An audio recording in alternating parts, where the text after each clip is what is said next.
नमस्कार। हमारे चारों ओर ना एक ऐसी शक्ति काम कर रही है जिसे हम देख नहीं सकते। यही शक्ति है जो हमारे स्मार्टफोन को जिंदा रखती है, जो लोहे को धीरे धीरे मिट्टी बना देती है, और हो सकता है यही हमारे आने वाले कल को भी रोशन करे।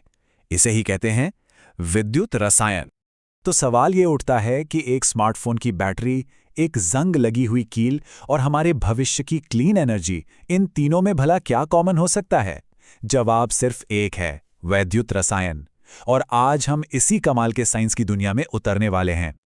तो ये वैद्युत रसायन आखिर है क्या भला? इसे समझने का सबसे आसान तरीका है इसे एक टू वे स्ट्रीट की तरह सोचना।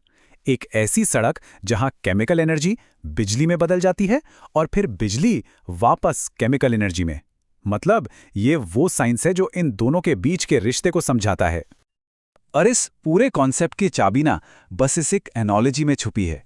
एक तरफ है गैल्वानी सेल। इसे एक झरने की तरह सोचिए। पानी अपने आप ऊपर से नीचे बहता है ना, कोई जोर जबरदस्ती नहीं। ठीक वैसे ही गैल्वानी सेल में केमिकल रिएक्शन अपने आप होता है और बिजली पैदा होती है। और दूसरी तरफ है वैद्युत अपघटनी सेल। ये एक पानी के पंप जैसा है। पंप को पानी ऊपर चलाने के लिए बाहर से बिजली देनी पड़ती है। मतलब ये सेल बाहर से एनर्जी लेकर एक ऐसे रिएक्शन को होने पर मजबूर करता है जो अपने आप कभी नहीं होता। तो चलिए सबसे पहले बात करते हैं उन सेलों की जो हमें पावर देते हैं। इन्हें हम अपनी जेब में रखे छोटे छोटे पावर प्लांट भी कह सकते हैं। असल में हर बैटरी का दिल यही सेल होते हैं। तो सवाल ये है कि ये काम करते कैसे हैं। देखिए, एक गैल्वेनी सेल के अंदर एक ऐसा केमिकल रिएक्शन होता है जो बस होना ही चाहता है, स्पॉन्टेनियस है, जैसे कोई पत्थर पहाड़ से नीचे लुढ़कने के लिए तैयार बैठा हो। यह सेल बस उसी रिएक्शन से निकलने वाली केमिकल एनर्जी को पकड़ता है और उसे सीधे सीधे बिजली में बदल देता है। दुनिया की हर बैटरी इसी एक सिंपल से सिद्धांत पर चलती है। इसका सबसे क्लासिक एग्जाम्पल है डैनियल सेल। चलिए इसे दिमाग में बनाते हैं। दो बीकर हैं, एक में जिंक रॉड है अपने ही जिंक सल्फेट के सोल्यूशन में, दूसरे में copper rod copper sulphate solution में।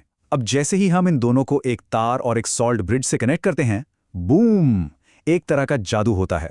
जिंक से इलेक्ट्रॉन निकलकर तार के जरिए कॉपर की तरफ भागने लगते हैं और इलेक्ट्रॉन्स का ये बहाव और क्या है, यही तो बिजली है। बस बन गई इलेक्ट्रिसिटी। और ये कोई हवाई बात नहीं है। अगर सारी चीजें स्टैंडर्ड कंडीशन में हो तो ये सेटअप ठीक 1.1 वोल्ट की बिजली पैदा करता है।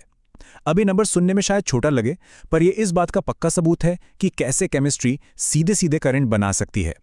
लेकिन एक मिनट, क्या इसका उल्टा भी मुमकिन है? हाँ बिल्कुल। और यही कहानी में एंट्री होती है एनर्जी इस्तेमाल करने वाले सेल्स की।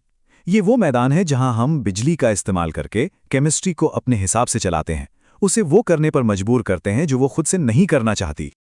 ये सेल गैल्वानी सेल की कहानी को एकदम 180 डिग्री घुमा देते हैं। ये बाहर से बिजली लेते हैं और उस एनर्जी को यूज करके एक ऐसा केमिकल रिएक्शन करवाते हैं जो अपने आप कभी कभी भी नहीं होता। सोचिए, ये बिजली को एक टूल की तरह इस्तेमाल करके नए मॉलिक्यूल्स बनाने जैसा है।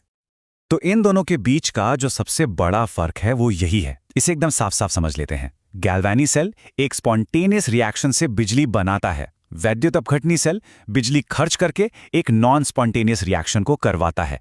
एक पावर जनरेटर है तो दूसरा पावर कंज्यूमर। सिंपल। और इसका असर हमारी दुनिया पर कितना बड़ा है, इसका अंदाजा लगाना भी मुश्किल है। सच तो यह है कि ये वैद्युत अपघटनी सेल हमारी पूरी इंडस्ट्री की रीढ़ की हड्डी हैं। सोचिए, हमारे फोन में लगा हल्का फुल्का एल्यूमिनियम या पानी को साफ करने वाला क्लोरीन, ये सब और ऐसी न जाने कितनी ही चीजें इन्हीं सेल्स की बदौलत बनती हैं। हमारी मॉडर्न जिंदगी इन्हीं पर टिकी है। तो अभी तक हमने थ्योरी समझ ली। चलिए अब जरा प्रैक्टिकल दुनिया में आते हैं और देखते हैं कि ये साइंस हमारी रोजमर्रा की जिंदगी पर कैसे असर डालता है। और हाँ, अच्छे तरीकों से भी और बुरे तरीकों से भी। देखिए, बैटरियां मोटे तौर पर दो तरह की होती हैं। पहली हैं प्राइमरी बैटरियां, जैसे टीवी के रिमोट वाले सेल, यूज एंड थ्रो। इनका केमिकल रिएक्शन बस एक ही दिशा में चलता है। और दूसरी हैं सेकेंडरी बैटरियां, मतलब रिचार्जेबल, जैसे हमारे फोन या कार की बैटरी। अब यहां मजा आता है। जब हम इनसे पावर ले रहे होते हैं तब ये एक गैल्वेनी सेल होती हैं, लेकिन जैसे ही हम इन्हें चार्जिंग पे लगाते हैं, ये एक वैद्युत अपघटनी सेल बन जाती हैं। ये बिजली का इस्तेमाल करके उस केमिकल रिएक्शन को जबरदस्ती उल्टा घुमा देती हैं। कमाल है ना? तो ये सेल कितने काम के हैं ये तो हम समझ गए, लेकिन जरा सोचिए, क्या हो अगर यही प्रोसेस अपने आप किसी ऐसी जगह होने लगे जहां हम इसे बिल्कुल नहीं चाहते? इसका जवाब है कोरोजन, यानी संक्षारण, जिसे हम अपनी रोज की भाषा में कहते हैं जंग लगना।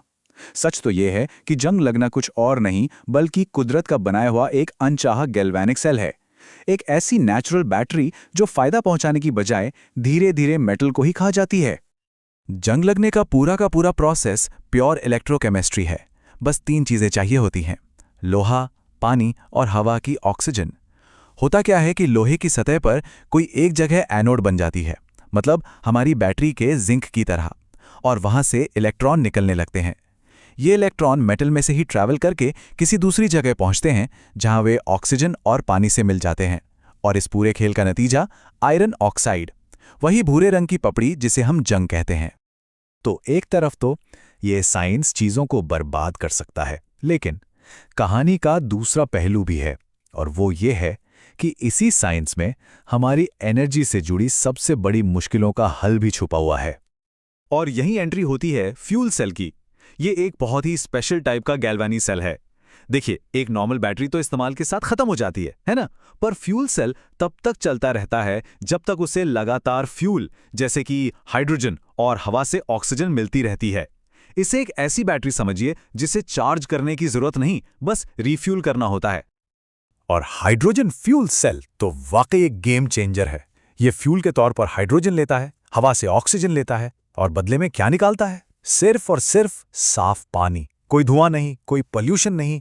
इसकी एफिशिएंसी लगभग 70% है, जो हमारे पेट्रोल इंजन से कहीं ज्यादा है। और ये कोई साइंस फिक्शन नहीं है। इसी टेक्नोलॉजी ने अपोलो मिशन के एस्ट्रोनॉट्स को चांद पर बिजली भी दी थी और पीने का पानी भी। ये जो बात है, ये हाइड्रोजन इकोनॉमी के पूरे विजन को बहुत अच्छे से समझाती है। एक ऐसे भविष्य के बारे में सोचिए जहां हमारे एनर्जी की सारी जरूरतें इलेक्ट्रोकेमिस्ट्री से पूरी हो रही हों और बदले में सिर्फ साफ शुद्ध पानी निकल रहा हो। तो आखिर में सवाल यही बचता है, क्या केमिकल्स और इलेक्ट्रिसिटी के बीच की ये टू वे स्ट्रीट, ये दो तरफा सड़क, हमें सच में एक क्लीनर, ज्यादा सस्टेनेबल फ्यूचर की तरफ ले जा सकती है? आज की हमारी बातचीत से एक बात तो साफ है कि संभावनाएं तो अनंत हैं,